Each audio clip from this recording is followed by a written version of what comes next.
everyone, it's Imogen and welcome back to Colouring Kid. In today's video I'm going to be sharing how I use fine liners in my colouring books and on the pages, and this was a suggestion by Easter Ellen, so thank you very much Easter. I really appreciate your suggestions for videos, because I know at some point I'm going to run out of ideas for videos, and obviously I can keep doing colouring chats and computer pages videos and things, but it's nice to have a bit of variety. So if you see anything that you would like to have a tutorial on in my computer pages, or anything really, just either email me or put a comment in the video, or I mean if you have any suggestions like this, which isn't a tutorial as such, it's more just me kind of showing you things and explaining a bit about stuff rather than me actually colouring something. But yeah, I thought this was a really good idea, and I just want to say thank you so much for all of the views on my video where I showed these swatch cards. So this wasn't my idea, and I do just want to reiterate that. It was the amazing idea by Blayak Fine Art. If you enjoyed my video, please go over to her channel. I've put the link to her video, going to her channel, in the description of that video. So yeah, I just wanted to reiterate that, and there were a couple of really good ideas that came out of that. So obviously I kind of mentioned that you can do anything you want with them. So you could laminate them, which some people have done, to make them more durable. Obviously the card that I'm using is fairly thick, so I'm not too worried about it, but it's not really thick. So Shelley T had a really good idea to use a ring clip or ring binder instead of oh my gosh, the paper fastener. So obviously all of these have a hole punch in them, and so you could use that instead, and that would mean that you could get a lot more cards on. I did try it, but I was really worried about damaging my the holes that I'd made with the hole punch, because obviously it isn't really thick card. So I'm going to stick with this for now, but I think that's a brilliant idea. Also, B. Pinette, who emailed me, she had the amazing idea, instead of swatching out all of your colours, if you've got a colour palette that you want to remember for a particular page, you can swatch them down. So she was doing this gorgeous snow leopard in purple colours, and she'd swatched all of the colours that she'd used so that she could remember them. So I thought that was a really good idea as well. So there's many things you can do with this, and the template is available also to download in the description of that video. So I can't believe it's had over 1,000 views already. That's just amazing. And also thank you to Colour with Claire, because on her Facebook page she actually shared it, which is amazing. I could not believe it when she watched my video and then shared it. So thank you very much, Claire. And along with the emails and the kind donations that you've been giving, I just so appreciate it. With tutorials and things like that, I just aim to kind of help you in some way, and if I do, that's great, because that's the reason I started my channel. I've said it a number of times. I never set out for this channel to be a money maker. It was more for just me to have fun and share my passion, and also help you along the way if I can. That's the main thing. So obviously donations and stuff are never obligatory. You know, to support me in the, you know, watching my videos and subscribing and liking, that is enough, and going beyond that is just so appreciated. So I'm going to get on with the video now. So sorry if you can hear the buzzer in the background, that's just things cooking. So in terms of fine liners, I only recently got into them, and that was when Susan sent me these. And I absolutely love pastel colours. If you know me, you know that I do. But these I had seen a number of times, and I'd put them on my wish list, and she very generously sent them to me along with some other things. There's a video up on my channel. So there's two sets here. There's the Staedtler ones, which come in a pack of 6, and the Stabilo ones, which come in a pack of 8. So both of them are very similar. I think I had swatches somewhere. I don't think I have them on me, but the colours are actually really different. So if you want lighter colours, I would go for the Staedtler ones, and if you want darker ones, I'd go for the Stabilo. Both of them are very similar. I'm not sure if the tip size... Oh, so these are 0.3 and these are 0.4.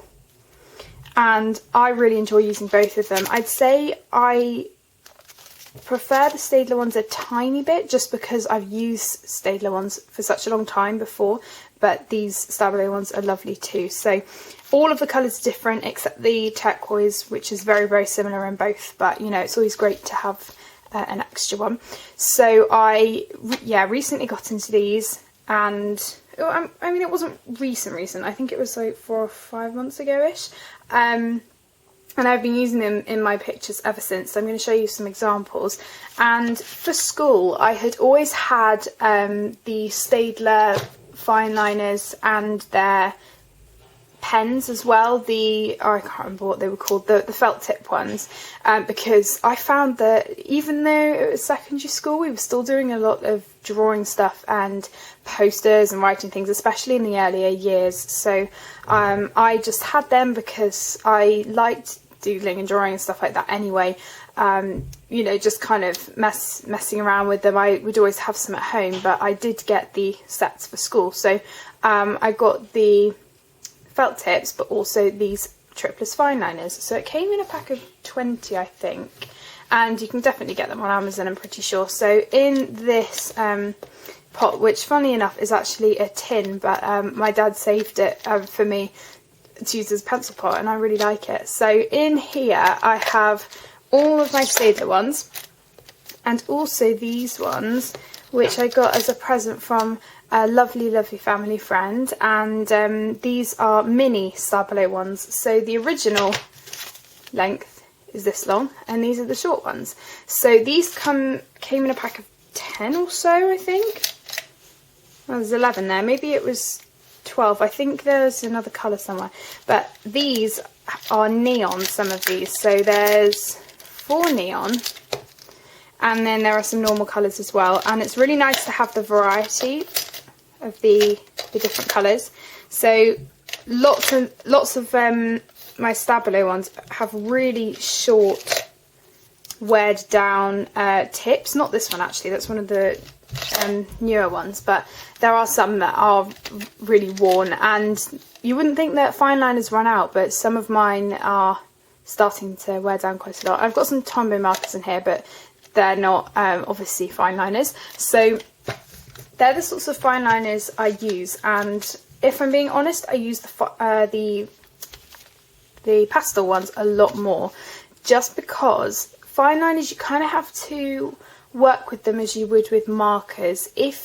I mean, I use them in 2 different ways. I either just put them down and then put gel pen or something like that over it, or leave it, or I put it down as a base and then go over with pencil. So there are 2 ways that I use them. If you're putting pencil over them, then you need to kind of act as if they are markers, because as you know, if you're using marker and pencil in a page, you don't want the marker to be too dark, otherwise the pencil won't show up. So generally, if I'm doing a base and then putting pencil over, I will use the pastel ones, and also the pastel ones kind of go with my colour schemes more anyway. But there are some colours in these sets, such as these lighter blues, that are good for bases, but generally these are more for kind of accenting things, or when you're not basing, and I don't use them as often. So I've kind of got a few examples that I'm going to show you. So I will show you one that I'm currently working on, and I haven't used any fine liner in it yet, but I'm going to kind of talk to you about how I would use them on the page. So you will have seen this if you've watched my completed pages. So I'm currently working on this one, and the only fine liner that I've done is the tiny middles of the flowers, which you probably can't even see. So what I'm planning to do with this is, it won't actually have that much fine liner because there isn't too many tiny details, but I will probably do the stalks on the leaves and lots of the little areas on the book, like the bookmark and things like that. So probably like the middle of the bell as well. So there isn't a whole lot to do.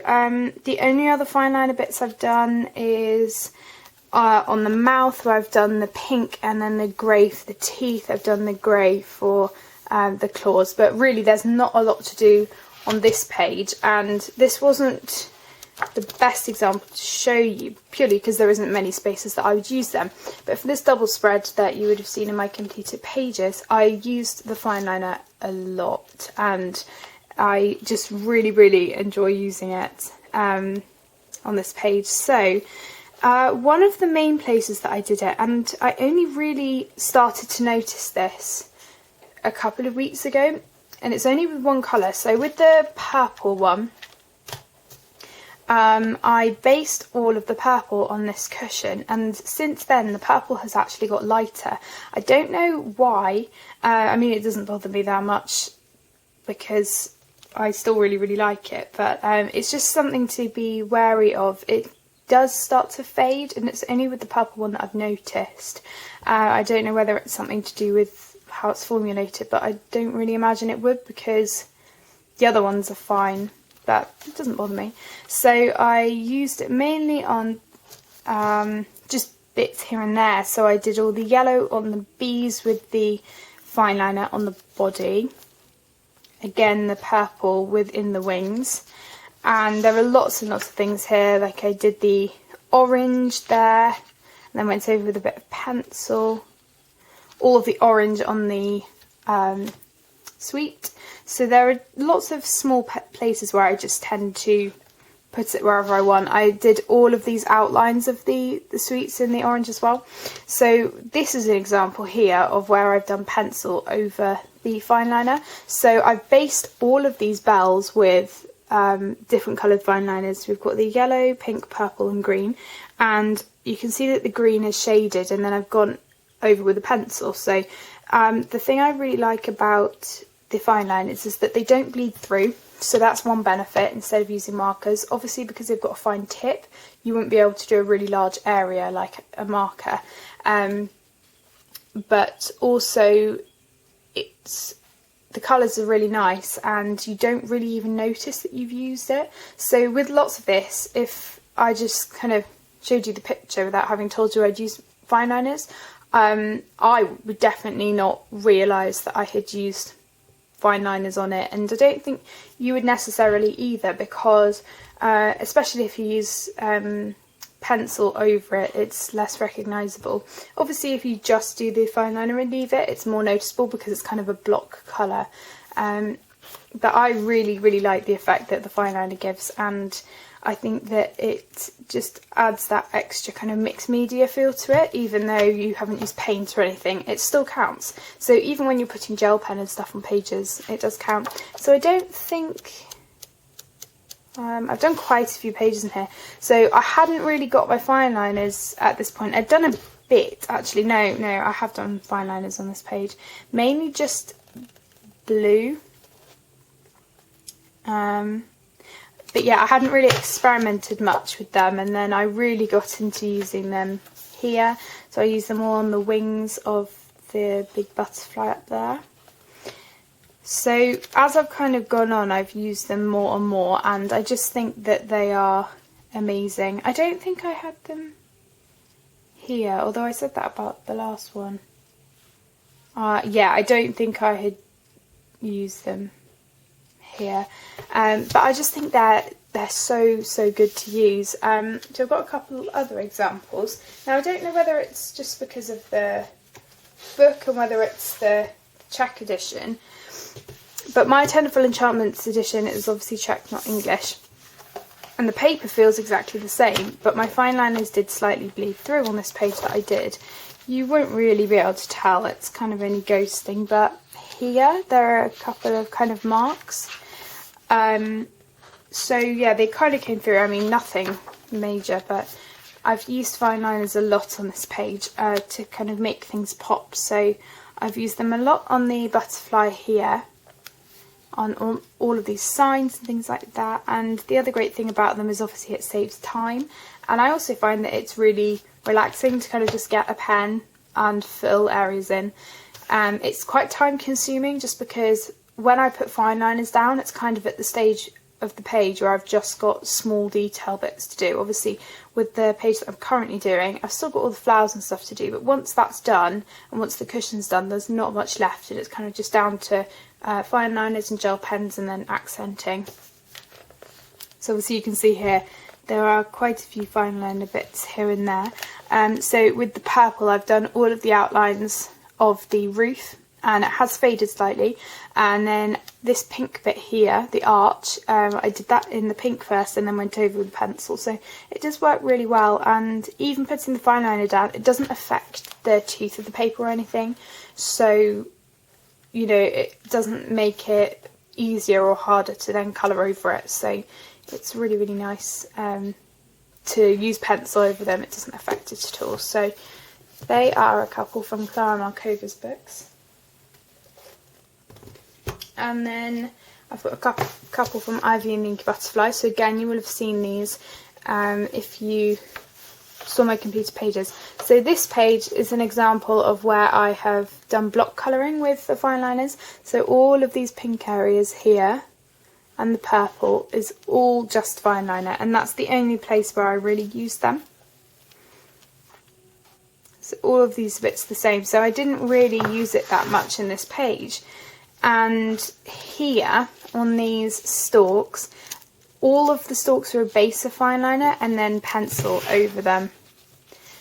And so that's kind of how I've been doing that. And for this page, again, lots of these outlining bits are fine liner and then pencil over them. So I've done quite a lot of different things with them, and there is so much that you can do with fine liners. So I'm going to show you a quick example of obviously colouring over them. So it's really, really easy to do, but say I was doing a star or something. I always find stars are quite hard to just draw. So say I was to get a green fine liner and just colour it in. Obviously that's pretty simple. The other thing you have to be careful of is streaking, but generally you would only be using fine liners in smaller areas, so it wouldn't really be a problem. The other thing to kind of look out for is making sure that it's dry. Generally it dries pretty quickly because it soaks into the paper, but I wouldn't go over it straight away. The other thing to just mention is that especially with the Staedtler ones, some of the fine liner colours overlap. So the turquoise comes in the big 20 set and this set. The grey does, and that's it. So there are some unique colours here, which is really, really nice. The oranges are different as well. So again, with any pencil really, as long as it's darker, it's going to show. So excuse me for going out of the lines, but you can kind of see if I was to just do a gradient here, there's an immediate difference between the dark and the light, and you can't even really tell I've used fine liner. So something that you could experiment with is then going back over with the fine liner. I haven't personally tried this because I've always been worried about bleed through. But if you're going in for a second layer, it makes the original fine liner colour a bit more vibrant, and obviously because the pencil that you've put down is really waxy, it's quite resistant, so you shouldn't have too much extra colour put on that area. But again, there's still kind of a difference in the gradient, but less so. So if you go over with a second layer, you can't tell as much. But yeah, that's pretty much it. I think obviously showing you how I put fine liner down is quite self-explanatory because it's just putting colour down on the paper. There's no blending or anything like that. But so I didn't really feel like I needed to show you too much of that, but I thought it would be kind of good to show a few examples of how I use them in my colouring and what fine liners I use. So if you want any more information about this sort of thing, again, please let me know in the comments. As always, I have all my links in the description. I am always so happy when a email comes into my inbox, so you know, if you ever just want to have a chat or say hi, I'd really, really appreciate it. But again, comments equally are so appreciated. So thank you so much for watching, and I will see you in my next video. Bye everyone.